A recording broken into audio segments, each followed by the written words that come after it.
Hello ma'am, kumusta na po kayo? Okay naman po. Nabasa ko nga yung lab result nyo. Yung iba, normal naman. Pero yung cholesterol nyo, tumaas. At ang BP nyo is mataas pa rin. 140 or 100. Basta pa po kayo. Sa pagkaalala ko, yung last na BP nyo is 150 over 100. So, dapat meron tayong gawin para mapababa yung BP nyo. Actually po, mga sinusubukan ko po tagalan na maiwasan ang pagtaas ng BP at regular annual check-up ko pa ngayon. Talagang may mga kakaiba po akong nararamdaman ilang linggo na. Bago po ako pumunta dito, nagpa-BP po ako 3 weeks ago at ang BP ko po nasa 150 over 100 na po. Kaya na-alarm ako at naisip ko na dahil sa paninigarilyo ko. At naisip ko na rin po na dapat magbawas o huminto na po ako sa paninigarilyo. Kasi dati po nasa 2 pakiti po ang nauubos ko kada araw.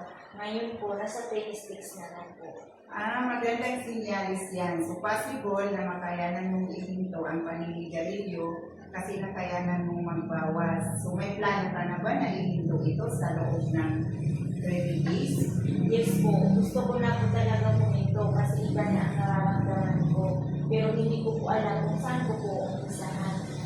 Normal na mahirap puminto, no? Pero magandang sinyalis na ihinto kayo dahil from 2 packs nagawa yung 10 stick na lang a day. So, kailangan talaga natin yan ihinto, no? Para sa kalusugan nyo at para maging normal na rin yung BP nyo. Sa tingin nyo, mabuti ba na pag-usapan na natin ngayon? Umpisahan na natin pag-usapan? Opo. Pwede po mga next week para memorable pa kasi birthday ko po. Okay. Galing. Sa pag-prepare po natin, kailangan tanggalin natin yung mga gamit sa paninigarilyo. And then, ipaalam mo rin po sa pamilya mo at sa mga close friends mo para masuportahan ka nila na gusto mo ng paghinto sa paninigarilyo. And then, as a part of it, pwede mo siyang sabayan ng exercise. And then, iwasan mo yung mga bagay or mga lugar na pwedeng maka-trigger sa'yo.